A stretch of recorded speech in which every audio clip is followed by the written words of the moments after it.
What is going on YouTube? Hayden back making another brand new Crypto TV episode. In today's video, we're going to be looking at XRP, Bitcoin, Litecoin, Ethereum, as well as the S&P 500. Specifically in today's episode, I'm going to be focusing on XRP and Bitcoin, as I have discovered a few very interesting key charts and analysis that I do think I need to share with you guys, as it is extremely important in moving forward in cryptocurrency. I feel like right now in today's market, everyone is very confused in regards to where these prices are going, very confused whether or not they should be buying in, anticipating a run to the upside, or selling off what they have, or selling off what they have just purchased in regards to potentially shorting the market or getting out before what could be a massive correction to the downside.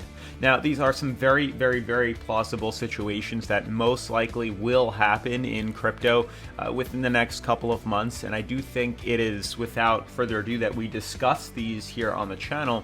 This way we can really understand and get a general theory of where exactly these coins could be going. Otherwise, if you guys are interested in learning, whether or not XRP and Bitcoin are going to be shooting up a little bit higher or correcting even lower, definitely make sure to watch the video to the end. Make sure to subscribe and turn on post notifications. Leave a giant thumbs up, as this does help support the YouTube algorithm. Also, remember to follow me on Twitter at CryptoVOfficial. This way, if you have any questions, comments, or concerns, you can DM me over there. Otherwise, let's jump right into today's episode.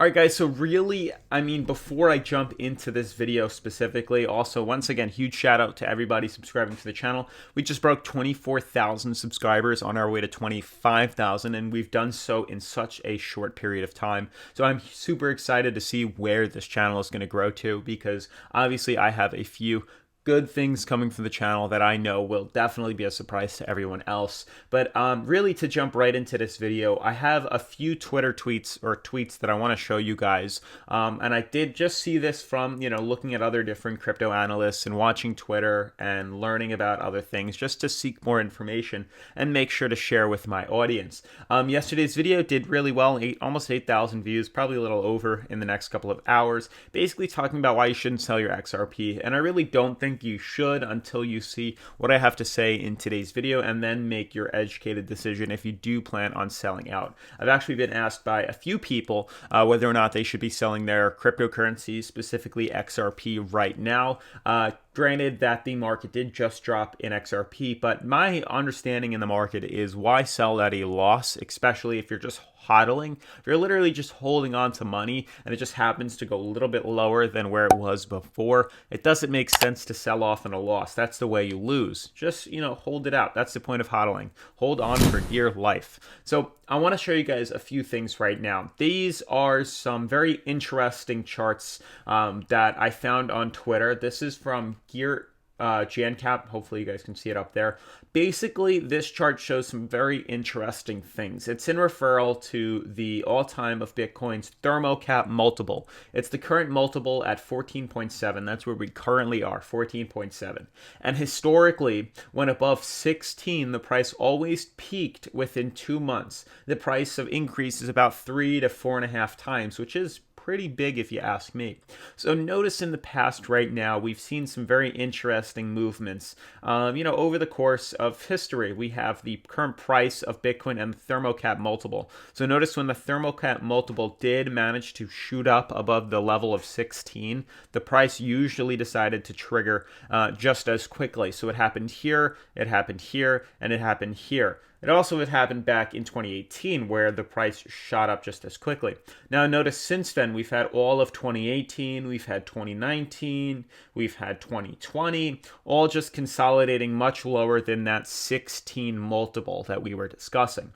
What's interesting is the second the coin breaks above this 16 multiple, or the 16 multiplier, it usually ends up exploding to the upside. The thermocap explodes, and the price then follows much higher right afterwards. So consider that as an option for why we may actually be seeing an even bigger move moving forward. This was taken on the, I think 3 days ago or 2 days ago, on the 1st of January, and now we're on the 3rd. So it is referencing a big pump to the upside. So it's very interesting to see that we may see a big swing to the near future in just a couple of days. So that's or a couple of weeks. It's something we have to consider.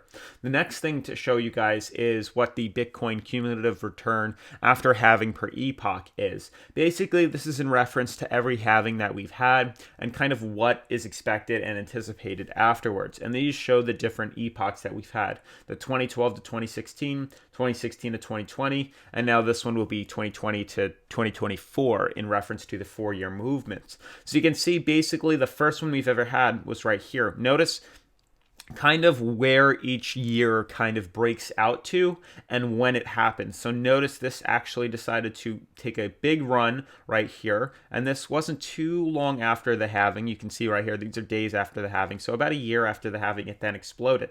Now notice where we are on this third epoch, where we're slowly moving forward and then expecting a big pump. So yes, granted, consider that we may not see this explosion in the next week or two. This could take many months after, but it doesn't necessarily show the price moving lower. It doesn't show resistance. It doesn't show correction to the downside. This shows in approximately 1 year to 1.5 years, the prices could really shoot up and explode moving after this halving, and it shows the times that it does this too. So in regards to people selling off right this second, we may be under the impression of an even bigger run to the upside, and that kind of ties in with the way these markets are trading.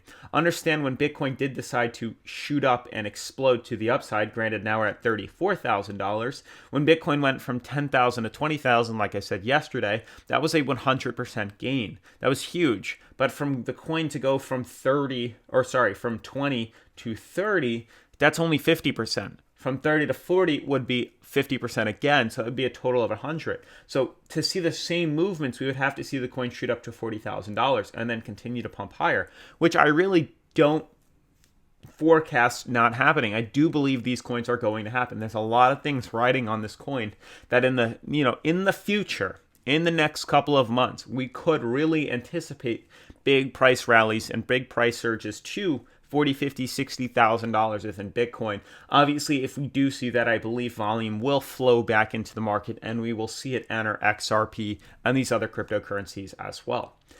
Specifically looking at the Bityard chart, I wanted to reference the Litecoin opportunity that was yesterday. You can see this clear as day. We discussed this in depth in the morning of yesterday's video. Granted, you can see right here what I was referring to.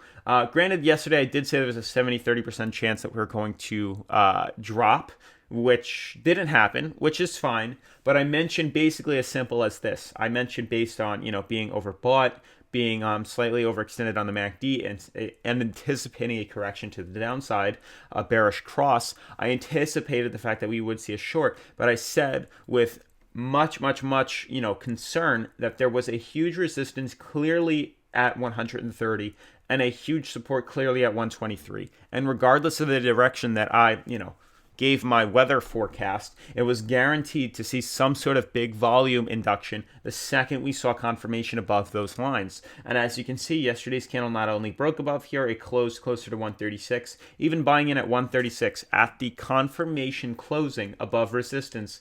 You would have been able to profit from 136 all the way up to 151, which is a fairly big jump. This is like 7 or 8%. You can see right here as I just grabbed this up. No, it's even bigger. It was a 12% jump. So this is a huge opportunity that we did mention yesterday. You can see as consolidation happens always in markets, as it trades sideways, it usually ends in some sort of big volume insurgence or big volume injection, which would then pump the price up or deflate the price lower, which regardless of direction would be huge for us to capitalize off a run to the upside or a short to the downside. Granted, very easy to be buying in. The confirmation was right here, buying in at 131. You could have easily done so on the margin. You can margin this 15 times if you wanted. Obviously, the lower your margin, the more profit you can have to trade, the more actual margin you can have to trade by the least amount of leverage. But at 15 times, you could have easily put in 2,500, buying in at market level, or would have been buying in at the limit order down here. You could have had the limit order open to set a confirmation to buy in above that line, or the market, once you saw the candle close, if you were awake then, buying in, and then obviously capitalizing off this run to the upside, moving your stop loss up slowly higher and higher and higher. So this is a big opportunity to make money off of. It was very easy. Hopefully you guys took advantage of that run. We mentioned this yesterday. Literally, sideways consolidation in any cryptocurrency always means that there's going to be a big pump in direction. Bears and bulls are neck and neck in price. One of them is going to get weak, and you are going to see a fairly large volume spike, which would be enough to be buying back into and guaranteeing yourself profits. Clearly, we saw the bullish break to the upside. This was a clear indicator the rally was going to head up to the upside. It closed above resistance. Even if you didn't buy in here, it was guaranteeing that there was going to be another wave coming to, bring the coin back up. So obviously that was a huge run to profit off of. Hopefully you took advantage of that. But moving on, we just saw a market and a cryptocurrency that was overbought, break up even higher. So with that, acknowledgement, I do believe that Bitcoin is going to head up even higher as well. And the same thing applies with Ethereum, which, as you can clearly see, decided to break as well. We discussed yesterday too, there was a clear resistance overhead, and there was a good chance of reversal happening. Markets decided to enter FOMO, which is clear as day, and the coins are even heading higher and higher and higher up. So honestly, it's fair game. Prices are going in. If you had bought in yesterday to Litecoin like I did, or into another cryptocurrency like Ethereum, definitely don't sell out your position just yet. Just ride it up and slowly move your stop loss up to guarantee profits. Otherwise, that's pretty much going to wrap up the video. Definitely make sure to check out BitYard if you are interested. I did link them in the description if you're interested in leverage trading. The S&P 500 looks okay. Granted, it hasn't moved since Friday or maybe even since Thursday, so anticipate a movement tomorrow morning. But otherwise, that's pretty much going to wrap up today's video, guys. In long story short, in hindsight, I know I didn't touch upon XRP much, but I do believe XRP has bottomed out. I do believe XRP is headed up higher. I do believe these other cryptocurrencies have entered a fairly FOMO market where a lot of the moves and positions are going to go against technical analysis and are going to, spike up higher and higher and higher. I do anticipate Bitcoin to hit $40,000. I do anticipate XRP to recover back up to about 40 cents, 37 cents. And I do believe Litecoin and Ethereum to follow suit with Bitcoin. Otherwise, guys, definitely make sure, like I said, to check out BitYard. I did link it in the description. Make sure to subscribe, turn on post notifications, leave a giant thumbs up as it does help support the YouTube algorithm. I'll see you in tomorrow's video. Peace.